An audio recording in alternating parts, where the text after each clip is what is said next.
How to delete all videos on TikTok. Welcome back to the channel, and let's get started with this easy tutorial. Starting off, you need to launch your TikTok application, so go ahead and do that firstly. If you are not logged in, make sure to log in. Tap on your profile section. You will find all of your videos right here. However, if you press and hold onto it for multiple selection, you will see there is no such option. So in that case, just tap on the video, then tap on the three dot, then select on the delete option. And yes, you will have to do this manually to all the videos since TikTok does not have multiple deletion option. It is a quick and easy process. However, if you face any of a bug or a glitch issue, follow this next step.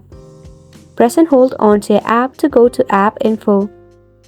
Force stop it, then head to storage and cache, then select on clear cache. This will help for the bug or the glitch removal. Next, you can exit from here, then open up your Play Store, or if you are using an iOS device, you can navigate to your App Store. In your Play Store or App Store, search for TikTok. Tap on it. And if there is an update, just leave for an update. If not, you need to uninstall it. And that is all for the video as well. Thank you so much for tuning in.